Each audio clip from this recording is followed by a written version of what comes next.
Good afternoon, everyone. Glad to see you all here. I hope you enjoyed your lunch.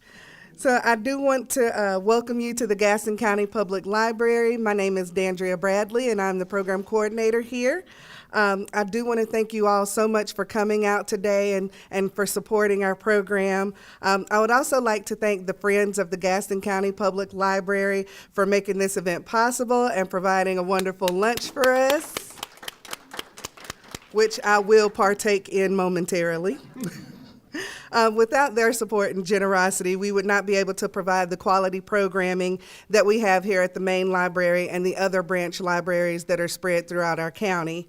And if you are interested in learning more about how you can support the Gaston County Public Library, I want you to please consider joining the Friends of the Library. There are brochures like this in the back on our announcements table, so feel free to take one and look through it. Hopefully you'll fill out the form that's included and send that back in. It's very affordable. It's $10 a year for an individual, $15 for family, and it comes with a lot of great perks and benefits, so I highly recommend that if you are interested, definitely pick up one of these brochures. I am very excited because I get to introduce our guest speaker for today. Dr. Kimmery Martin is an emergency medicine physician who was born and raised in the mountains of eastern Kentucky. She now lives in Charlotte with her husband and her 3 young children. Her debut novel, The Queen of Hearts, weaves together an intricate story of friendship and family, betrayal and forgiveness, lost love, and the choices that define our lives. It was named one of the most anticipated books of 2018 by Southern Living magazine and has been called witty, powerful, and full of heart.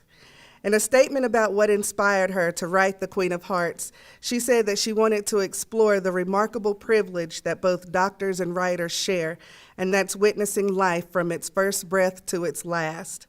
It's truly a pleasure to have her here with us today. Will you please join me in welcoming Dr. Kimmery Martin?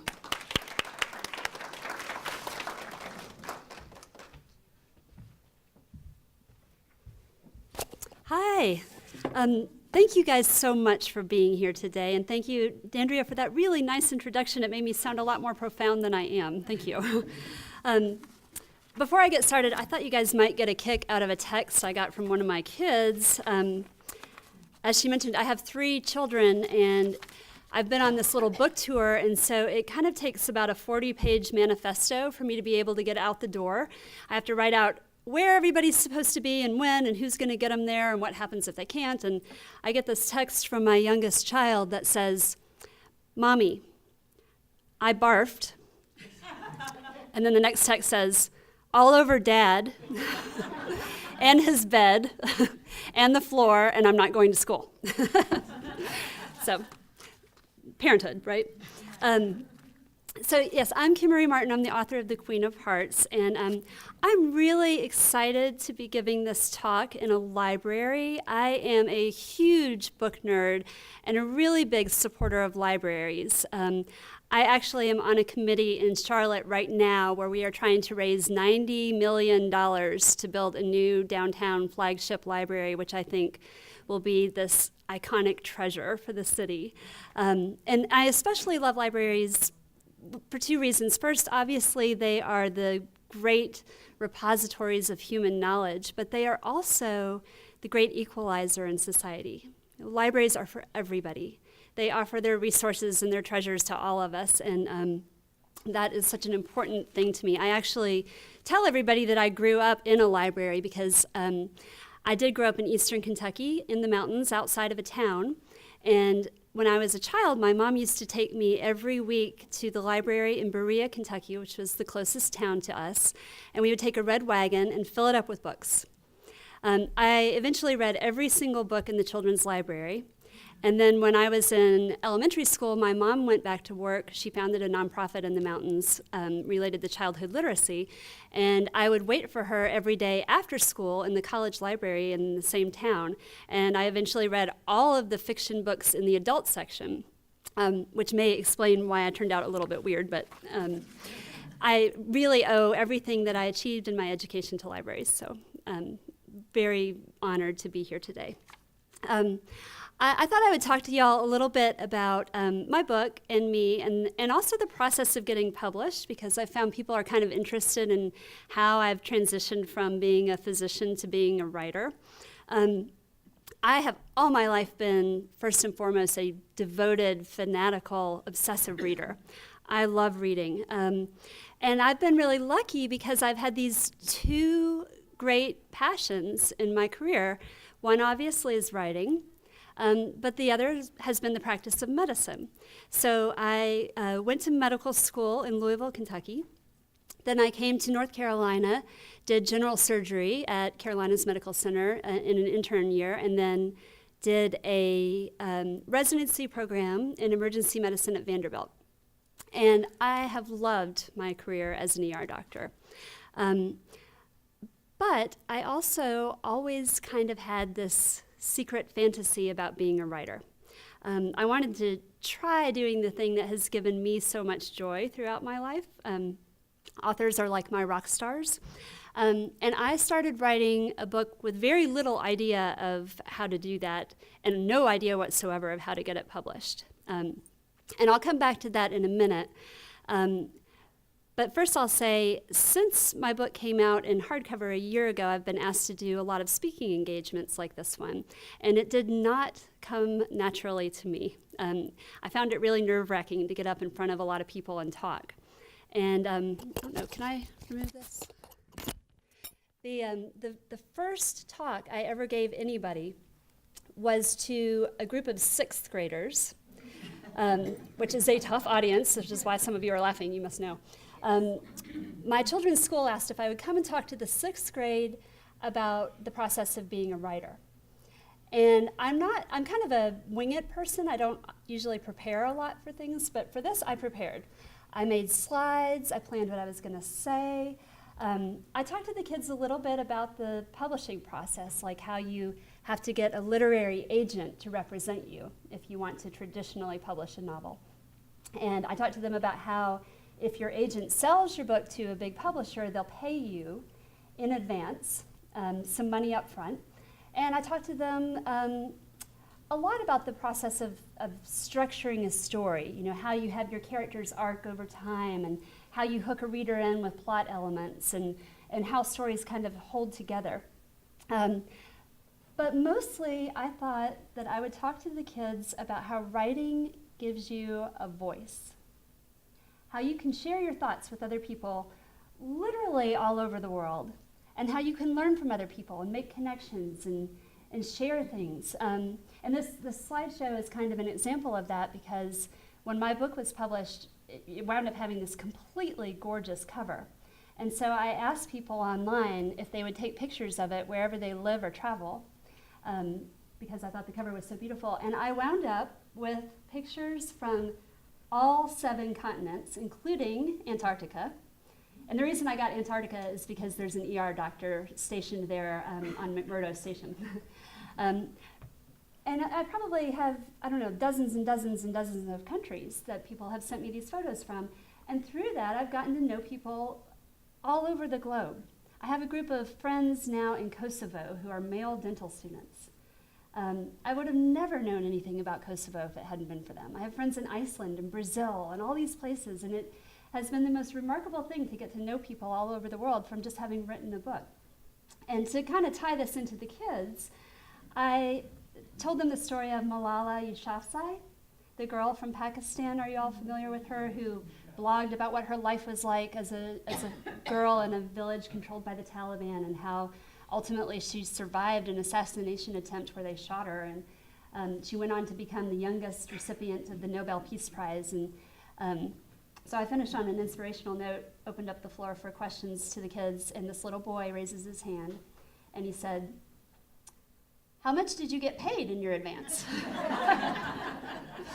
So this was the first talk I'd given. I didn't know anything about pivoting and spinning and answering the question you want to answer instead of the question you've been asked. And so I went and told him how much I got paid. And then about a week later, I get a packet in the mail, and it is handwritten letters from all the kids in the 6th grade thanking me for coming to talk to them. And I opened up the first one and read it from a little boy, and it said, "Dear Dr. Martin, Thank you so much for coming to talk to us about the process of becoming a writer.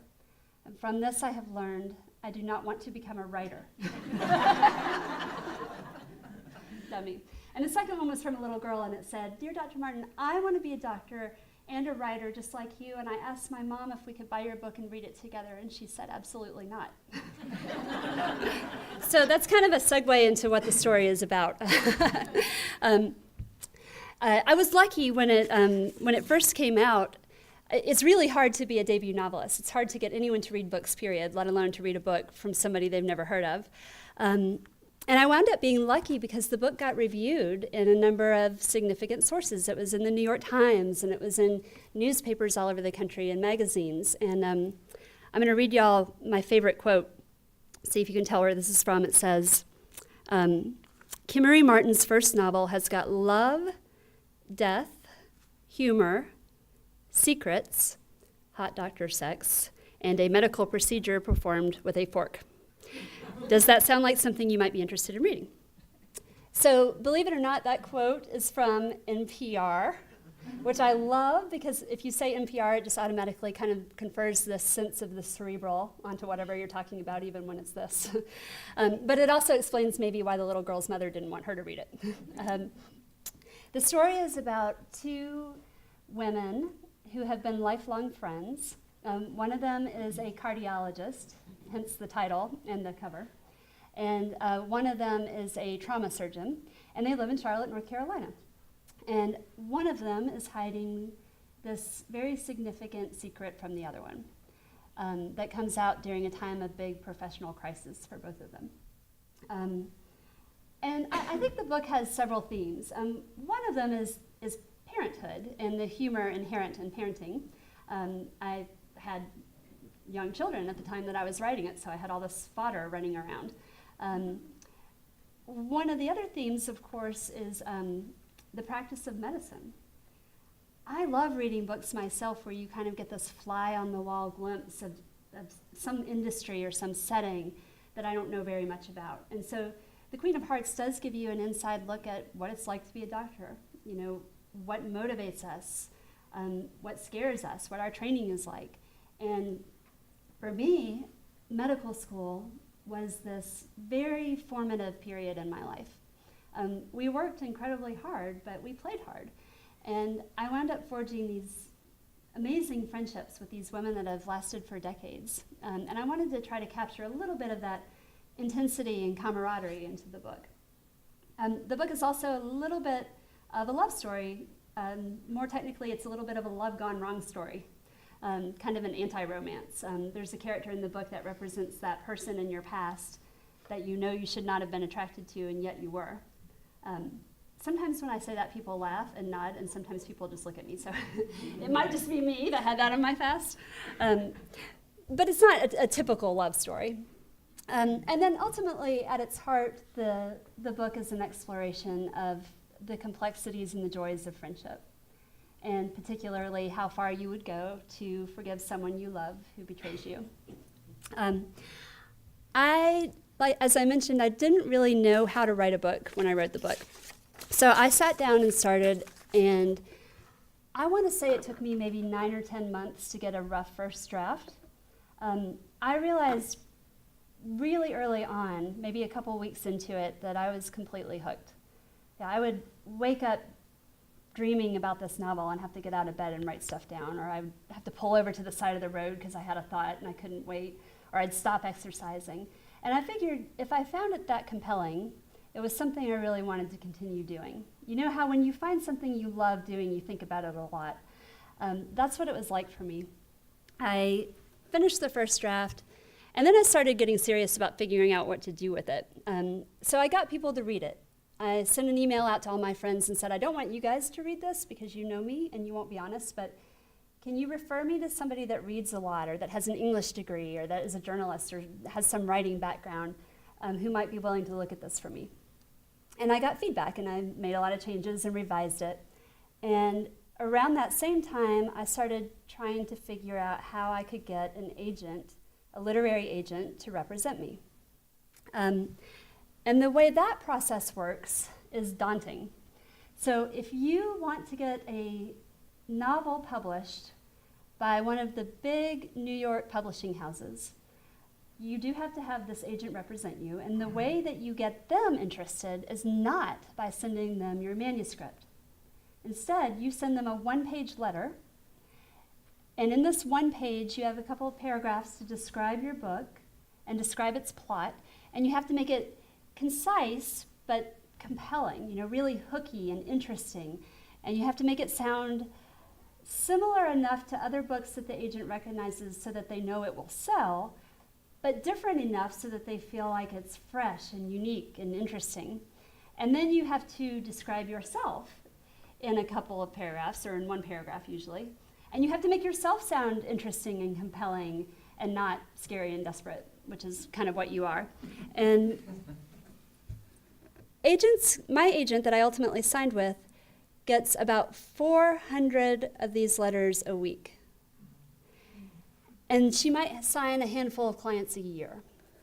So the odds are really daunting. On the basis of that letter, they might ask to see a few more pages, and on the basis of those pages, they might ask to see the whole manuscript. But mostly what I got when I sent this thing out was nothing. Turned out I was really bad at writing the query letter. I had dozens and dozens and dozens and dozens of either rejections or non-responses of the letter. And it got to the point where I would hear my computer make the noise that an email was coming in, and I would just feel my face flame up in shame. I'd get all hot and red because I knew it was going to be another rejection of my letter. It was like Pavlovian, how I would hear the computer and then get ashamed. I think I had more than 100 rejections. And obviously the story has a happy ending. But writers really like to tell the story of how they met their agent. It's kind of like women like to do the story of childbirth, or, it's a big event in your life. And so I thought I would read to you a little piece that I wrote about the day I got my agent, and it's called The Call.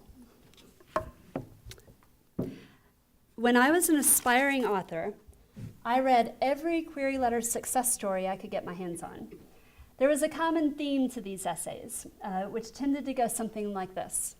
The writer, having long since ever given up hope that she will see her novel published, is strolling through Target one day when her phone rings, and she looks down, and it's the 212 area code. And she glances at it, promptly suffers a small, excited seizure. This is it. The call. She answers to find the agent of her dreams on the other end, burbling effusive praise for the manuscript. They chat for an hour about their goals and aspirations for the book. After they've hung up, the writer shrieks with glee, and much like a newly engaged person, publishes a long, heartfelt ode to joy on Facebook and calls everyone she's ever met. My call went nothing like this, given that it happened on one of the worst days of my life. It was so bad, in fact, that I experienced the strange sensation of knowing that my book would likely be published, but feeling nothing. No wild joy, no exhilaration, no urge to share the news with anyone. So I was driving my kids to school one day when the phone rang. And I know what you're thinking, but it was 6:50 in the morning, and nobody ever calls with good news at 6:50 in the morning. And it was my sister. And she immediately asked me to take her off the speakerphone. Roseanne is dying, she said. Roseanne's my stepmother. She had been a central part of my life since I was tiny, and I had seen her only a few weeks before when we went hiking in the mountains. A college professor, Roseanne was in perfect health. She was young, she exercised daily, had no medical problems. She had had a virus a few days before and had abruptly gotten much worse. So I dropped the children at school, headed straight for the interstate, where I drove for the better part of a day through the fiercely beautiful mountains of the Blue Ridge, up and over the magnificent ridge lines of the Smokies, and into the foothills of the Appalachians in Kentucky. Hurry, my sister told me. They don't know how much longer she'll make it. So I drive fast anyway, but that day I drove like the proverbial bat out of hyperventilating through hairpin turns and skinny mountain passes, and the minor congestion of Asheville and Knoxville, as tears streamed down my face. I stopped for gas on a mountaintop in Tennessee, literally Rocky Top, and my phone pinged with an email. It was an agent in New York. She loved my voice, loved my manuscript, and wanted to represent me. So I can remember fluttering my hands to the heavens, overcome with the knowledge that this should be one of the happiest days of my life. This agent was an A+ on my carefully researched list, and she had only had the manuscript for a couple of days. So I fired back an email explaining that I had a family emergency and I didn't think I could talk. Could she wait a few days? And she responded that she could. And then, unbelievably, after more than a year and a half of fruitless trying, I would hear from 6 more agents within the next 2 days, and I spoke to none of them. After 7 desperate hours of driving, I arrived at the hospital. My sister was there and her husband, our family's minister, a few of Roseanne's closest friends and colleagues, and most wonderfully, her sisters had managed to arrive in time from as far away as New Hampshire and Florida. My father was not there. He too had died, suddenly and shockingly, in the midst of perfect health a few years before. So we held hands around her bed as the doctors told us there was no hope. We stood by her and told our favorite Roseanne stories, and sang songs to her and held her hands and prayed and kissed her as she took her last breaths. Now, I have seen many people die in my career as a physician. I watched the monitor as her heart, racing along at a speed way too fast, began to slow. I knew when she had a few minutes left, and I knew when she only had a few seconds left. I recognized the other signs of imminent mortality too, the peculiar depleted tone of her skin, which you only ever see in dying people, and the particular pattern of her breathing, the name of which I had learned in medical school. I had seen these things before, but I had never seen them in someone I loved. Now, I spoke to Jane, my now agent, a few days later, and by then I had adjusted to the shock and the grief enough to function, but I still felt like this hollow, dimmed out version of myself. And oddly, Jane's personality really cheered me. She's brisk and smart and confident and competent. She's extremely New Yorky, very bossy, and I'm extremely Southern, very polite. And so she tells me what to do, and I do it. But trying to be sad around Jane was kind of like trying to be sad around a reincarnated Katharine Hepburn. It was really easy to choose her. And at first it seemed awful that these two things had happened on the same day. Along with the unadulterated misery of losing the person themselves, when you lose somebody you love, you lose your relationship with them. And as selfish as that sounds, there aren't that many people that really genuinely care what happens to you.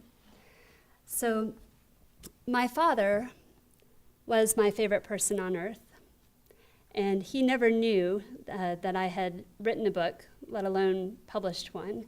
And I think he would have been so proud if he had known. But Roseanne did know that I was trying. She knew how hard I was trying, and she's never going to learn of my book's success. If she had lived even one more day, I could have told her. But when I think about it now, I am sure she knows.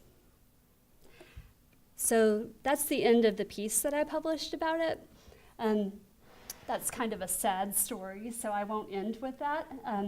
The story did get happier. Jane took me on as a client, and within 2 weeks, she sold the book to Penguin Random House, who I think is the biggest publisher in the world. And it would be another 2 years before they published it, a lot of changes back and forth. But eventually it did get published, and I got to experience the other side of literature. Now I'm not only a devoted obsessive reader, but I'm a devoted obsessive writer. And ultimately, Penguin Random House went on to offer me a contract for multiple books set in a medical setting. And that kind of actually leads me to one of my favorite things about the Queen of Hearts, which is the cover.